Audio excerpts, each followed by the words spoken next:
Hello friends, இன்றைக்கு இந்த வீடியோவில் அரசு ஊழியர்களின் 8வது சம்பளம் கமிஷன் படி சம்பளம், ஓய்வூதியம், அகவிலைப்படி அனைத்துமே 2 மடங்காக உயரும் அப்படின்னு சொல்லியிருக்காங்க. அதை பற்றின ஃபுல் டீட்டெயிலில் பார்க்கலாம்.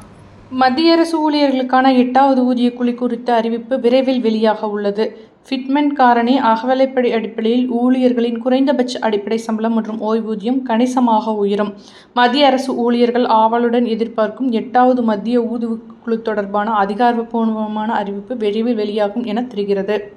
2025 ஜனவரியில் இந்த ஆணையத்திற்கு மத்திய அரசு கொள்கை அளவில் ஒப்புதல் அளித்திருந்தாலும் ஆணையம் அமைப்பது தொடர்பான அறிவிப்பு விரைவில் வெளியாகலாம் என மத்திய அரசு தெரிவித்துள்ளது. தற்போது மாநில அரசுகளுடன் தீவிர ஆலோசனைகள் நடைபெற்று வருகின்றன. 8வது ஊதியக்குழுவின் அதிகாரப்பூர்வமான அறிவிப்பு சரியான நேரத்தில் வெளியிடப்படும் என நிதித்துறை இணையமைச்சர் ராஜ்யசபாவில் பேசும்போது தெளிவுபடுத்தினார்.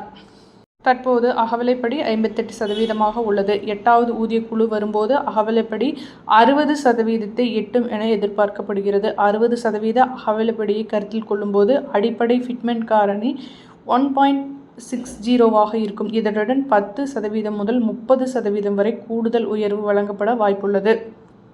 உதாரணமாக 20% உயர்வு வழங்கப்பட்டால் ஃபிட்மென்ட் காரணி 1.92ஆக மாறும்.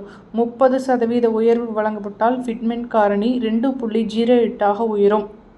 தற்போது 7வது ஓய்வூதிய குழுவின்படி மத்திய அரசு ஊழியர்களுக்கு கிடைக்கும் குறைந்தபட்ச அடிப்படை சம்பளம் 18,000 மற்றும் ஓய்வூதியதாரர்களுக்கு கிடைக்கும் குறைந்தபட்ச அடிப்படை ஊதியம் 9,000 ஆகும். இது தவிர 58% அகவிலைப்படி அகவிலை நிவாரணம் வழங்கப்படுகிறது. 8வது ஊதியக்குழு செயல்படுத்தப்படும் போது அகவிலைப்படி அகவிலை நிவாரணம் 0ஆக மாற்றியமைக்கப்படும். ஃபிட்மென்ட் காரணி 1.92ஆக இருந்தால் ஊழியர்களுக்கு கிடைக்கும் குறைந்தபட்ச அடிப்படை சம்பளமே 34,560ஆகவும் ஓய்வூதியதாரர்களுக்கு கிடைக்கும் குறைந்தபட்ச அடிப்படை ஓய்வூதியம் 17,280ஆகவும் இருக்கும். சம்பளம், ஓய்வூதியம், அகவிலைப்படி உயர்வு காரணமாக 1 கோடிக்கும் அதிகமான மத்திய அரசு ஊழியர்கள் மற்றும் ஓய்வூதியதாரர்கள் தங்கள் சம்பளம், ஓய்வூதிய உயர்வை நிர்ணயிக்கும் 8வது ஊதியக்குழுவின் அறிவிப்புக்காக ஆவலுடன் காத்திருக்கின்றனர்.